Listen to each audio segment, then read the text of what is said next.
अस्सलाम वालेकुम दोस्तों, मेरा नाम है अली वर्सेस हमेशा की तरह मौजूद है दाऊद और आप देख रहे हैं जिस वक्त क्रिकेट लवर अली शो को। किससे देखना बनता है दूसरे आप लोग से बात करने जा रहे हैं। बात करेंगे जी आज आपके साथ कि रिजवान और बाबर के हवाले से अपडेट आ रही है, ओडीआई स्क्वाड को लेकर अपडेट आ रही है। क्या रिजवान और बाबर जो है वो कंटिन्यू करेंगे, क्या कहानी है न्यूजीलैंड के अगेंस्ट, वो आपको बताएंगे। बात करेंगे सेमीफाइनलिस्ट आ चुकी हैं, कल खेला जाना है सेमीफाइनल। इंडियंस जो फैंस हैं वो ट्रेविस हेड को लेकर बड़े खौफजदा हैं, क्या वजह है वो आपको बताएंगे। बात करेंगे जी अब बटलर के बाद इंग्लैंड का अगला जो कप्तान है वो कौन होने जा रहा है वो भी आपको बताएंगे। शाहिद अफरीदी ने फीस मांग ली है भाई बांग्लादेश प्रीमियर लीग के जिसके साथ उन्होंने काम किया मेंटोरशिप पे, और उन्होंने कहा मैं प्रेसिडेंट को खत लिख दूंगा मुझे अगर फीस ना मिली। ये क्या कहानी है वो भी आपको बताएंगे। तो अगर आप हमारे चैनल पर नहीं पहली बार आए चैनल को आदमी सब्सक्राइब करो, साथ ही पहले आपको बजाना। तो बात का आगाज करते हैं नंबर 1 खबर के साथ जो हमारे पास आ रही है। तो सबसे नंबर 1 खबर आ रही है जी वो आ रही है ओडीआई को लेकर। तो ओडीआई स्क्वाड के अंदर जो है वो अभी बड़ी तब्दीलियां नहीं की जा रही हैं। इवन पाकिस्तान ओडीआई भी बुरे तरीके से आ रहा है और ओडीआई टूर्नामेंट में ही पाकिस्तान अपने घर के ऊपर चैंपियन ट्रॉफी करवा के एक मैच भी जीत नहीं सका। दूसरी तरफ इंडिया 3 के 3 मैचेस जीत गया। लेकिन अब यह फैसला हो रहा है कि ओडीआई के अंदर रिजवान और बाबर इनको कंटिन्यू रखा जाएगा। इवन रिजवान की जो कप्तानी है उसके ऊपर भी मजीद ट्रस्ट शो किया जाएगा। रीजन ये बताई जा रही है कि रिजवान ने ऑस्ट्रेलिया का टूर किया था बतौर कप्तान, वो वहां पर सीरीज जीत कर आए। रिजवान ने साउथ अफ्रीका का टूर किया था बतौर कप्तान, वो वहां पर सीरीज जीत कर आए। हाँ, चैंपियन ट्रॉफी वो जरूर हारे हैं लेकिन अभी उनके ऊपर मजीद ट्रस्ट शो किया जा रहा है। सब क्या अपडेट है? लेकिन खबर बड़ी है और खबर यह है कि जो हमने लास्ट शो में आपके साथ बात की थी कि शादाब खान को T20 की कप्तानी सौंपी जा रही है दौरे न्यूजीलैंड के लिए, और अगर वो फॉर्मूला सक्सेस रहा तो वही फिर आपकी एशिया कप में T20 टीम को लीड करेंगे और फिर 2026 के T20 वर्ल्ड कप में भी शादाब ही लीड करेंगे अगर ये इनिशियल प्लान सक्सेस हो जाता है।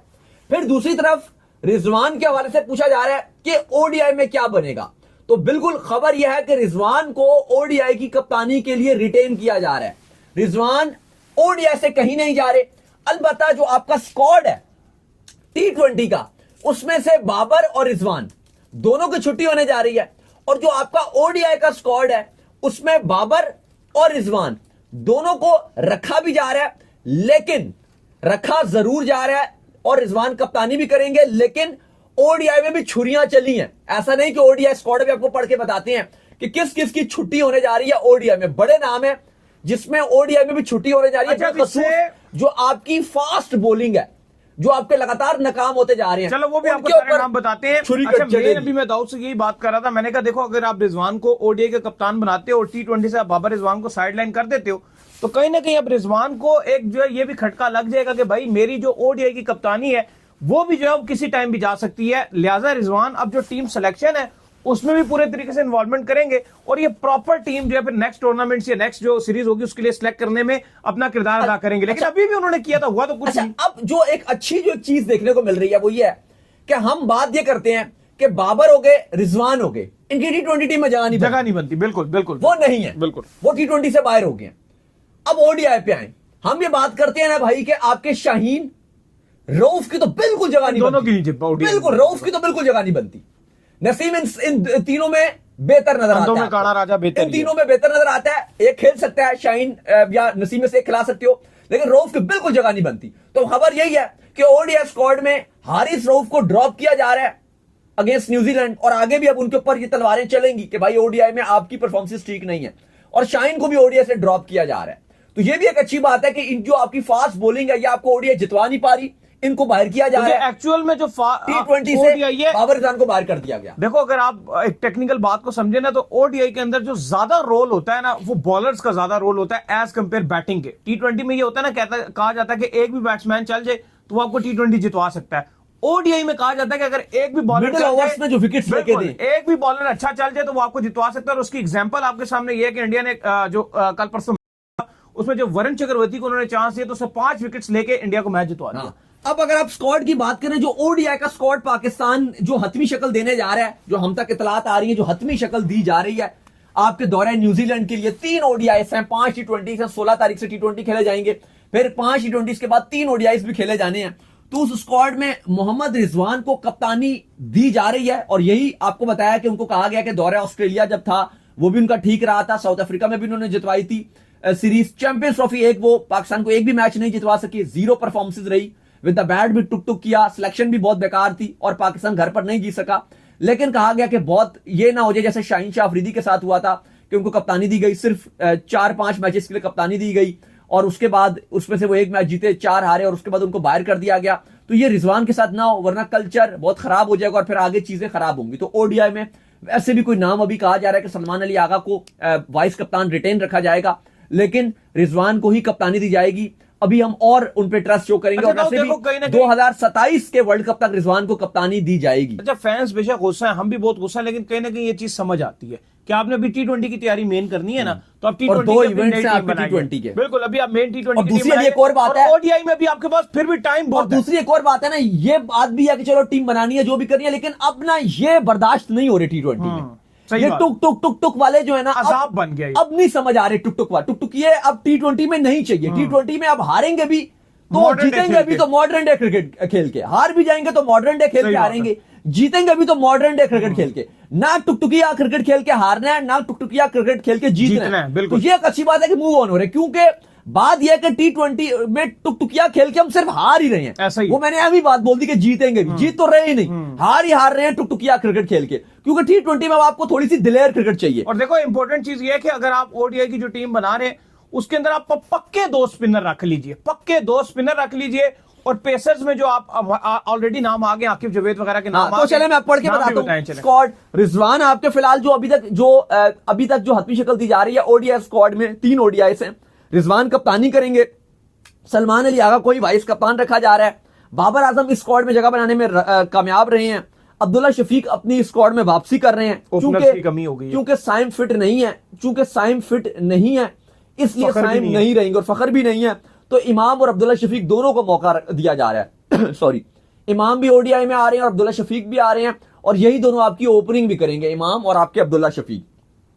इसके बाद तैयब ताहिर ये भी रहेंगे। बड़ा इन्होंने भी मायूस किया बिल्कुल सीधा बॉल। तैयब ताहिर, इसके बाद इरफान खान नियाजी ये वापसी कर रहे हैं। खुदिल शाह को T20 और ओडीआई दोनों स्क्वाड में रखा जा रहा है, क्योंकि बेहतर परफॉर्मेंस दिखाई थी इन्होंने दिखाई थी। वसीम जूनियर, हेयर स्टाइल वाले, शैम्पू वाले भाई, इंडिया में जिन्होंने सबसे अच्छी बॉल, बिल्कुल वापसी कर रहे हैं स्क्वाड में। इनका बहुत नाम था। फहीम अशरफ को अलबत्ता ड्रॉप कर दिया गया और वसीम जूनियर को टीम में डाल दिया गया। नसीम शाह इकलौते फास्ट बॉलर आपकी इस टीम में है, जो पिछली आपकी जो पेस बैटरी थी, चलो ओडीआई में कुछ बेहतर है। नसीम शाह बेहतर है, स्पेशली नसीम दोनों से बेहतर थे। उन दोनों से 3-4 ओवर के बाद नसीम की हमने देखा कि लाइन बड़ी अच्छी पकड़ लेते हैं, बॉल स्विंग होना भी शुरू हो जाता है। बिल्कुल, तो नसीम शाह, आकिफ जावेद ये बड़े जबरदस्त गेंदबाज है। इवन हमने कहा था कि अपने स्क्वाड में रखा है तो ट्राई सीरीज का फाइनल भी खिला देते, पर इन्होंने जानबूझ को उसको नहीं खिलाया। आकिफ जावेद रहेंगे इस टीम में। मोहम्मद अली, हमने आपको याद होगा आकिफ जावेद से भी पूछा था कि क्या ये दोनों आएंगे, तो उन्होंने कहा था बिल्कुल। ये ओडीआई आपको पहले पूछ के बताया था, बिल्कुल पहले बताया था, तो उन्होंने कहा था आकिफ जावेद और जो आपका ये मोहम्मद अली है दोनों आएंगे, तो दोनों ही स्क्वाड में है। इसके अलावा इब्रार अहमद और सुफियान मुकीम 2 स्पिनर है, दोनों को टीम में रखा गया है। और अभी जो ये तकरीबन पाकिस्तान का जो पॉसिबल स्क्वाड है वो नजर आ रहा है, जो ओडीआई का आपका स्क्वाड होगा, और रिजवान ही कप्तानी करेंगे। चले, ये एक पॉजिटिव भी चीज है कि इसके अंदर से आपने मेन जो मसला आ रहा था पेसर्स का, उन पेसर्स को निकाला। स्पिनर जो एक इंक्लूड करना था, स्पिनर आपने एक इंक्लूड किया, फिर आकिब जावेद को लाए, मोहम्मद अली को लाए। ये कुछ बेहतरी चीजें दिख रही है। खैर, इसके बाद जो अपडेट आ रही है वो आ रही है सेमीफाइनल्स के हवाले से। तो सेमीफाइनल्स के लिए जो मैच ऑफिशियल्स है उनका भी ऐलान कर दिया गया। कल खेला जाना है भाईजान ऑस्ट्रेलिया और इंडिया का जो मुकाबला होगा। जो इंडियन फैंस है वो ट्रेविस हेड को लेकर बड़े खूबजदा है, बड़े मैच का बड़ा प्लेयर है। वर्ल्ड कप 2023 का फाइनल था, इसने सेंचुरी मार दी। WTC का फाइनल था ऑस्ट्रेलिया का, इसने वहां भी सेंचुरी मार दी। तो बड़े मैच का बड़ा प्लेयर ट्रेविस हेड, कल बड़ी नजरें हैं जी उस पर। देखिए, कल इसलिए भी बड़ा मैच है कि एक इंडिया और जो ऑस्ट्रेलिया का सिर्फ उस हवाले से इंपॉर्टेंट नहीं है कि एक जीत के एक फाइनल में चला जाएगा। कल एक्चुअली वेन्यू भी डिसाइड होना है फिनाले का। अगर इंडिया जीत गया तो फाइनल दुबई में होगा, और अगर कल ऑस्ट्रेलिया जीत गया तो फाइनल लाहौर में होगा। तो उस हवाले से भी पाकिस्तानी जो फैंस हैं वो उस हवाले से भी ज्यादा सपोर्ट जो पूरा ऑस्ट्रेलिया को कर रहे हैं, ताकि चैंपियंस ट्रॉफी का जो फाइनल है वो लाहौर में हो। ये भी एक बड़ी इंपॉर्टेंट चीज है।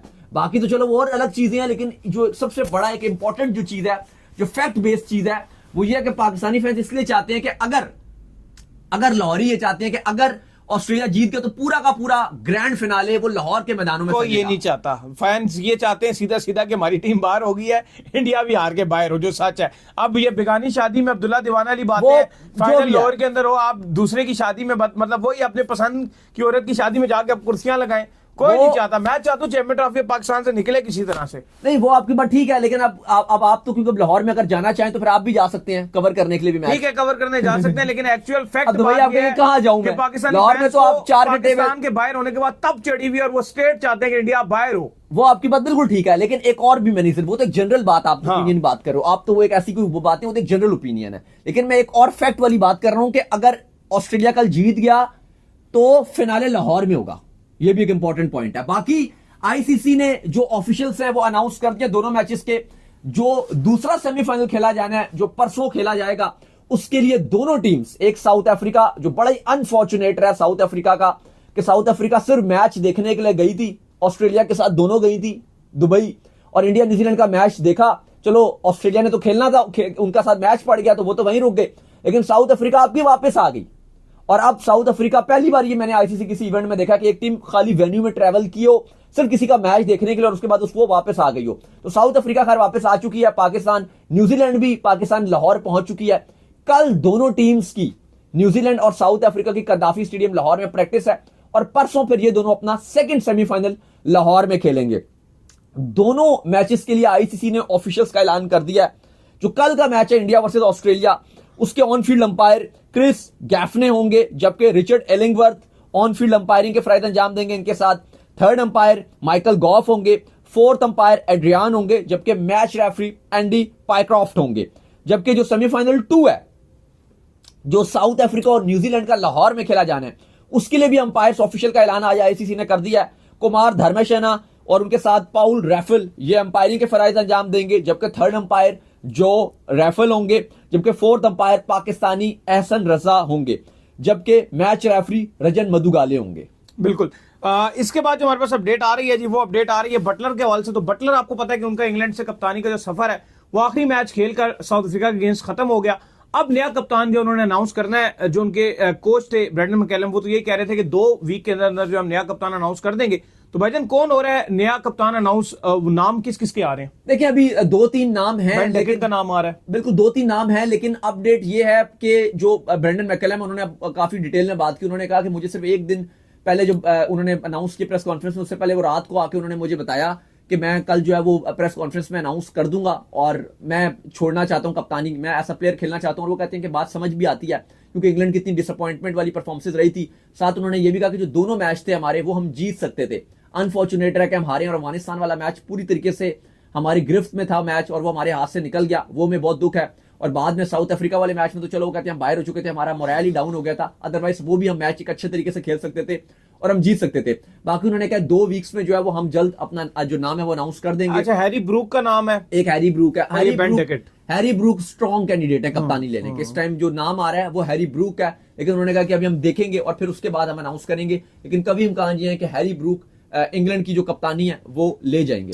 इसके बाद जो अपडेट आ रही है वो आ रही है जी शाहिद खान अफरीदी के हवाले से। तो शाहिद खान अफरीदी जो है मेंटोर रहे हैं ये जो चिटागोंग के साथ उन्होंने ये बांग्लादेश प्रीमियर लीग में, तो उसकी उनको पैसे नहीं मिले हैं, जिस पर वो कह रहे हैं कि उन्होंने डिमांड की है कि भाई पैसे वापस करो, पैसे दो। और सेकंड उन्होंने कहा है कि ये मैं प्रेसिडेंट को भी लेटर लिखूंगा इस हवाले से। देखिए उन्होंने बीपीएल के जो प्रेसिडेंट है, बांग्लादेश क्रिकेट बोर्ड के प्रेसिडेंट, उनको वो ऑलरेडी ये लिख चुके हैं। अब उन्होंने कहा कि मैं पाकिस्तान के जो प्राइम मिनिस्टर हैं उनको भी मैं लेटर लिखूंगा और उसके बाद मैं पीसीबी के पास भी जाऊंगा कि मेरे जो पैसे हैं वो मैं निकलवाऊंगा। बांग्लादेश प्रीमियर लीग की जो फ्रेंचाइज है चिटागोंग, और पहले भी मामला बड़े खराब हो गए थे क्योंकि बीपीएल के सारे तनाजात चल रहे थे। उन्होंने मोहम्मद हारिस के साथ जिस तरह से चलता रहा, उनको टिकट नहीं दिया, वो एक अलग इशू चलता रहा, होटल्स का इशू चलता रहा, सबके साथ चलता रहा। तो शायद अफरीदी का जो कॉन्ट्रैक्ट था वो $1 लाख का था, $1 लाख का था। बात ये हुई थी कि जब वो बांग्लादेश जाएंगे जैसे ही, तो पहुंचेंगे जैसे ही, तो उनके अकाउंट में $50,000 ट्रांसफर कर दिए जाएंगे और जैसे ही बीपीएल खत्म होगी तो पूरा का पूरा 1 लाख जो है वो उनके अकाउंट में डाल दिया जाएगा। लेकिन वो कहती हैं जी कि टोटल अभी तक जो मुझे सिर्फ पैसे मिले हैं वो $19,000 मिले हैं, और वो भी उन्होंने आने के काफी टाइम बाद भेजे थे और उसके बाद उन्होंने बाकी अमाउंट भेजी ही नहीं है। तो उन्होंने बीपीएल के जो बाकी हैं और जो बांग्लादेश क्रिकेट बोर्ड के जो चेयरमैन है, प्रेसिडेंट हैं, उनको भी खत लिखे हैं कि मेरा मामला हल करवाया जाए। तो उम्मीद करते हैं आज का हमारा शो आपका पसंद है। वीडियो को लाइक कीजिए, हमारे चैनल को सब्सक्राइब कीजिए, साथ लगे बेल आइकन को जाइए, एक और काम कर लीजिए और वो ये कर लीजिए, इंस्टाग्राम पर जाइए, इनको फॉलो कीजिए। बिल्कुल जी, इंस्टाग्राम पे मुझे फॉलो कर लीजिए, वहां पे मैं मौजूद हूं, दाऊद क्रिकेट के नेम से। अगर आपको कोई सवाल हो तो भेजिएगा और इनको भी फॉलो कीजिए। मुझे फॉलो कीजिए, मौजूद क्रिकेट लवर ऑफिशियल के नाम से, लिंक डिस्क्रिप्शन में मौजूद है। नेक्स्ट वीडियो, तब तक के लिए अल्लाह हाफिज़, बाय।